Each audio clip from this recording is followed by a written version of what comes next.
Welcome back students to my class. और आज हमें जो टॉपिक कवर करना है एनवायरमेंटल स्टडीज़ में, उसका नाम है कार्बन साइकिल। वैसे तो बहुत सारी साइकिल्स हैं, carbon cycle, nitrogen cycle, water cycle, oxygen cycle. तो आज हम शुरुआत कर रहे हैं कार्बन साइकिल से। तो जैसा कि आपको पता है, carbon is the basically is called as the building block of life. Why? Because carbon dioxide जब वो ऑक्सीजन से कंबाइन करके कार्बन डाइऑक्साइड बनता है, it is called as a greenhouse gas. ठीक है। क्यों ग्रीन हाउस गैस? ये जो हमारी कार्बन है, ये क्या करती है? अर्थ के ऊपर एक प्रोटेक्टिव लेयरिंग बनाती है, वार्मथ की शील्ड बनाती है, जिससे हमारी अर्थ वार्म रहती है। अगर ये थोड़ा सा भी हम डिस्टर्ब करेंगे तो या तो ओवर हीटिंग होगी, और या तो आपका अर्थ भी कोल्ड प्लैनेट्स हो जाएगा, जैसे बाकी प्लैनेट्स हैं। तो एक बहुत ही इंपॉर्टेंट गैस है ये कार्बन डाइऑक्साइड, जिसको हम ग्रीन हाउस गैस कहते हैं, और बिल्डिंग ब्लॉक ऑफ लाइफ इसको हम कहते हैं। तो within the certain limitations अगर हम प्रॉपर तरीके से इसका यूटिलाइजेशन करेंगे, that is highly beneficial to us. तो आज हमें पढ़ना है कि किस प्रकार से ये कार्बन हमारे एटमॉस्फेयर में एंटर करती है। We as a human being और एज एन ऑर्गेनिज्म हम इसका इस्तेमाल करते हैं, और पुनः ये एटमॉस्फेयर में कैसे वापस जाती है। Nature's way of reusing carbon atoms which travels from atmosphere to the organisms on the earth and then back into the atmosphere over and over again किस तरह से ये एटमॉस्फेयर में एंटर कर रही है, उसको यूजफुल फॉर्म में हम ला रहे हैं, हम as a human being, as an organism उसको इस्तेमाल कर रहे हैं, और फिर पुनः कैसे उसको एटमॉस्फेयर में हम रिलीज कर रहे हैं। That is atmosphere to earth and then again back to atmosphere. This is your carbon cycle कि कार्बन कंपाउंड्स को किस तरह हम इस्तेमाल कर रहे हैं। तो सबसे पहले आपका जो CO2 है आपके वातावरण में, ठीक, उसको प्लांट ने लिया, सनलाइट की सहायता से फोटोसिंथेसिस की गई, ठीक, तो प्लांट्स ने उसे एब्जॉर्ब कर लिया, यानी अब हमारे फूड वेब में तो ये एंट्री करेगा ही करेगा, श्योर, ठीक, क्योंकि प्लांट्स ने उसे ले लिया। अब सर्टेन प्लांट्स रेस्पिरेट करते हैं, तो they again provide back CO2 to the atmosphere, ठीक है। उन प्लांट्स को एनिमल्स ने खाया, ठीक, कार्बन फिक्सेशन बाय कंज्यूमर्स। अब प्लांट्स ने जो कार्बन डाइऑक्साइड को लिया था और अपना खाना बनाया था, तो उसको अब एनिमल्स ने ग्रेज कर लिया, जैसे गोट। अब वो एनिमल में ट्रांसफर हो गया, एनिमल ने रेस्पिरेट किया तो वो वापस बैक टू एटमॉस्फेयर चला गया। अब प्लांट्स डाई करेंगे, एनिमल्स डाई करेंगे, तो डिकम्पोजर्स उस पर एक्शन करेंगे, डिकम्पोज करेंगे, एंड फिर अगेन ये कार्बन डाइऑक्साइड रिलीज हो गया एटमॉस्फेयर में। या तो अगर डाई करते हैं प्लांट्स या एनिमल्स और वो किसी कारणवश जो आपके डिकम्पोजर्स हैं वो डिकम्पोज नहीं कर पाते, तो वो फॉसिल फ्यूल्स में कन्वर्ट हुआ। फॉसिल्स एंड फॉसिल फ्यूल क्या है?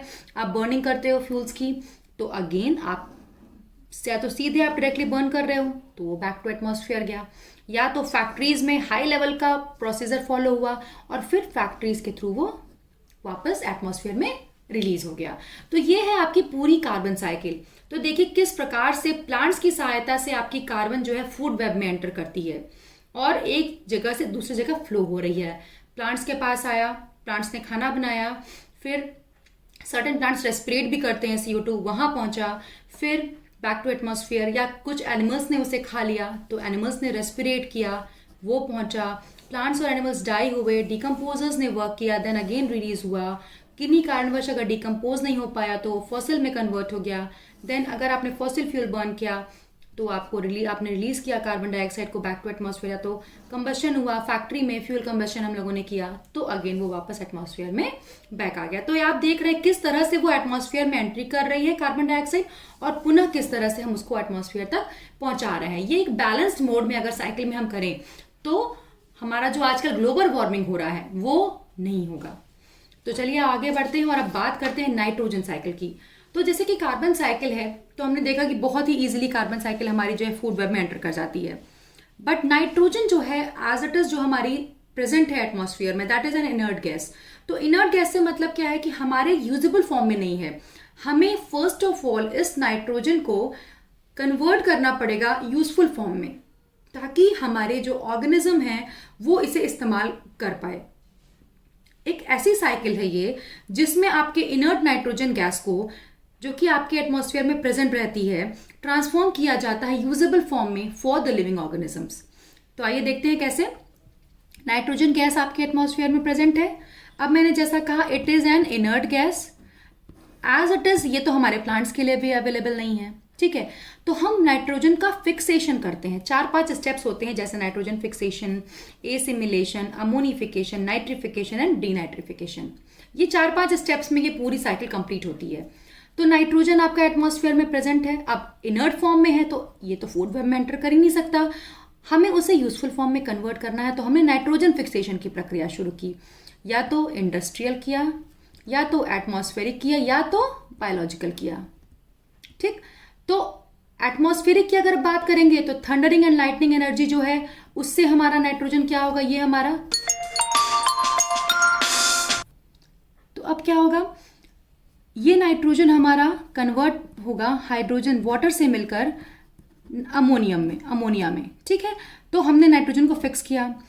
या तो आप मैन मेड प्रोसीजर इस्तेमाल कीजिए। मैन मेड प्रोसीजर में क्या होगा, मैन मेड प्रोसीजर में आपका जो इंडस्ट्रीज़ हैं उसमें हाई प्रेशर और हाई टेम्परेचर पे हम इसको फोर्सेबली कनेक्ट करेंगे हाइड्रोजन से और आपका अमोनिया बनाएंगे।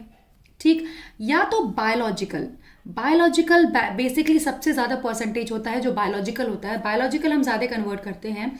बायोलॉजिकल में हमारे जो डायएज़ोट्रोफ्स बैक्टीरिया होते हैं, जैसे कि आपका राइजोबियम, ये सब, ये क्या करते हैं, आपके ये जो इनर्ट फॉर्म में नाइट्रोजन है इसको फिक्स करते हैं किसमें, अमोनिया में। ठीक, अब ये अमोनिया चूंकि सॉइल लिविंग बैक्टीरियाज हैं तो क्या होता है, ये जनरली रूट्स में पाए जाते हैं, जो राइजोबियम है पीज लेग्यूम्स के रूट्स में होते हैं। अब ये बैक्टीरिया सॉइल में ही है, तो ये क्या करते हैं, या तो प्लांट आपका डायरेक्टली यहाँ से इसको रूट्स के थ्रू एब्जॉर्ब कर ले। ठीक, फिर क्या होता है, या तो एनिमल वेस्ट में भी आपका जो है नाइट्रोजन गैस प्रेजेंट होती है। ठीक है, ऑर्गेनिक फॉर्म में प्रेजेंट होती है, फिर वो अमोनिया या तो फिर डायरेक्टली रूट्स के थ्रू एब्जॉर्ब हो जाए, प्लांट्स में आ जाए, तो आपका फूड वेब में तो एंट्री कर रहा है वो। ठीक है, तो लेकिन आप ये चीज़ देखिए कि फूड वेब में एंट्री कराने के लिए हमने अपने नाइट्रोजन को फिक्स किया है, because N2 is an inert gas and is not usable. ये यूजेबल नहीं होती तो हमने नाइट्रोजन फिक्सेशन किया, या तो इंडस्ट्रियल मेथड के द्वारा, या तो एटमॉस्फेरिक मेथड के द्वारा, या तो बायोलॉजिकल मेथड के द्वारा। बायोलॉजिकल में आपका राइजोबियम बैक्टीरिया काम करता है और कन्वर्जन करता है। एटमॉस्फेरिक में थंडरिंग एंड लाइटनिंग से नाइट्रोजन फिक्सेशन होता है। इंडस्ट्रियल में आप फोर्सिबली N2 को वाटर से कनेक्ट करा के अमोनिया बनाते हो। अब ये अमोनिया या तो रूट्स में डायरेक्टली एब्जॉर्ब होता है प्लांट्स के, या तो हम क्या करते हैं, नाइट्रिफिकेशन की प्रक्रिया करते हैं। नाइट्रिफिकेशन में हम क्या करते हैं, नाइट्रेट्स और नाइट्राइट्स में तोड़ते हैं। ठीक है, ये हमारे जो सॉइल लिविंग बैक्टीरियाज हैं ये काम करते हैं। फिर अब इस अमोनिया को नाइट्राइट्स और नाइट्रेट्स में तोड़ा जाता है। ठीक है, अब प्लांट्स इसको या तो एब्जॉर्ब कर लें तो फिर ये फूड वेब में एंट्री करेगा। ठीक, तो आप ये देखिए फिक्सेशन से एब्जॉर्ब हुआ, फूड वेब में एंट्री किया।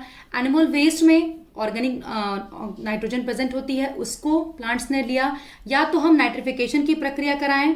ठीक है, और फिर इसको हम फूड वेब में एंट्री करा दें। नाइट्रिफिकेशन से हमने क्या किया, नाइट्रेट्स और नाइट्राइट्स में तोड़ा अमोनिया को, फिर ये हमारा नाइट्रेट्स और नाइट्राइट्स हमारा रूट्स के थ्रू प्लांट्स में एब्जॉर्ब हुआ और फूड वेब में एंट्री कर गया। अब इस प्लांट को जब कोई एनिमल खाएगा तो ये नाइट्रोजन उसमें ट्रांसफर हो जाएगा। ठीक, इसे कहते हैं एसिमिलेशन। जब आपका नाइट्रेट्स, नाइट्राइट या अमोनिया, ठीक है अमोनियम, ये जब आपका जो होता है प्लांट्स के रूट में एब्जॉर्ब हो जाता है और प्लांट्स में चला जाता है, तो ये होता है कि आपका ये फूड वेब में एंट्री कर गया नाइट्रोजन। ठीक, और अब इस प्लांट को अगर एनिमल खाएंगे तो वो नाइट्रोजन उनके अंदर ट्रांसफर हो जाएगा। ठीक, फिर अब इवेंचुअली आप एक चीज देखिए कि plants and animals will die. जब वो डाई करेंगे तो उस पर हमारा स्यूडोमोनास वगैरह जो होते हैं ये बैक्टीरियाज काम करते हैं। ये स्यूडोमोनास वगैरह उस एनिमल्स और प्लांट्स में जो ऑक्सीजन नाइट्रोजन प्रेजेंट है उसको रिलीज करते हैं बैक टू द एटमॉस्फेयर। ठीक है, बाय वर्किंग ऑन इट। ठीक, तो यानी अमोनिफिकेशन हमने कर दिया। क्या किया, प्लांट्स एंड एनिमल्स जब डाई हुए तो उनपे बैक्टीरियाज ने वर्क किया और अगेन नाइट्रोजन को एटमॉस्फेयर में रिलीज कर दिया। फिर होती है डीनाइट्रिफिकेशन की प्रक्रिया। डीनाइट्रिफिकेशन में क्या होता है, हम पुनः अपने इस नाइट्राइट को क्या करते हैं, बैक टू द एटमॉस्फेयर भेज देते हैं। ठीक, तो ये है आपकी नाइट्रोजन साइकिल। तो आपने देखा कि किस प्रकार से नाइट्रोजन आपकी वायुमंडल में एंट्री कर रही है, बट चूंकि ये इनर्ट फॉर्म है तो डायरेक्टली आपकी फूड वेब में एंट्री नहीं कर सकती। हमें नाइट्रोजन को फिक्स करना होता है, तो हम या तो इंडस्ट्रियल, जहाँ पे हम मैनमेड तरीके से हाई प्रेशर और टेम्परेचर पे वाटर से इसको कंबाइन करके अमोनिया बनाते हैं, या तो एटमॉस्फेरिक, जहाँ पे थंडरिंग और लाइटनिंग से हम अमोनिया बना देते हैं, या तो बायोलॉजिकल, जिसमें राइजोबियम वगैरह जो हमारे होते हैं वो ये काम करते हैं। फिर अब ये अमोनिया रूट्स के थ्रू एब्जॉर्ब होकर प्लांट में गई, भाई फूड वेब में एंट्री हो गई। अब इस प्लांट को एनिमल ने खाया, वो नाइट्रोजन उन तक ट्रांसफर हो गया। उस एनिमल को अगर किसी मैन ने खा लिया तो वो उन तक ट्रांसफर हो गया। ठीक है, एनिमल वेस्ट में भी ऑर्गेनिक नाइट्रोजन प्रेजेंट होता है। फिर सॉइल लिविंग, अब वो ऑर्गेनिक वेस्ट हमारा, ये जो एनिमल वेस्ट है ये हमारा सॉइल में है। अब फिर इस पे ये हमारे जो बैक्टीरियाज हैं नाइट्रिफिकेशन वाले, उन्होंने काम किया और अमोनिया में कन्वर्ट किया। फिर ये रूट्स में एब्जॉर्ब होकर चला गया। नाइट्रीफाइंग बैक्टीरियाज ने हमारा नाइट्रेट्स और नाइट्राइट्स में तोड़ा और हमारा ये रूट्स के थ्रू एब्जॉर्ब हो गया। एसिमिलेशन की प्रक्रिया में जो हमारा प्लांट्स हैं वो रूट्स के थ्रू इस अमोनिया को एब्जॉर्ब करते हैं।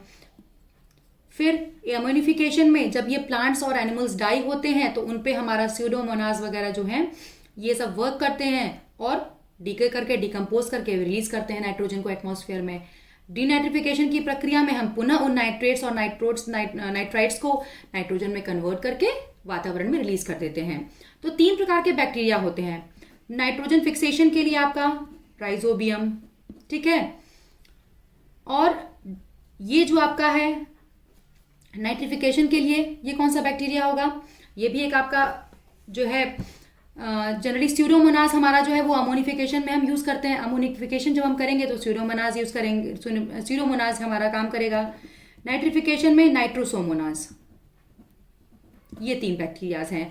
नाइट्रोजन फिक्सेशन के लिए राइजोबियम या डाइएज़ोट्रोफ्स हम कहते हैं, ब्लू ग्रीन एल्गे भी इसमें आ सकता है। नाइट्रिफिकेशन के लिए नाइट्रोसोमोनास और अमोनिफिकेशन के लिए स्यूडोमोनास। ये 3 बैक्टीरियाज आपके एक्टिव मोड में काम करते हैं और क्या करते हैं, नाइट्रोजन को साइकिल में एंट्री करने पर रिलीज बैक करते हैं एटमॉस्फेयर में। ठीक है, तो आई होप सो स्टूडेंट्स आपको कार्बन साइकिल और नाइट्रोजन साइकिल समझ में आई होगी। चलिए तब तक के लिए आप इसे पढ़िए, फिर मिलते हैं नेक्स्ट लेक्चर में। तब तक के लिए थैंक यू।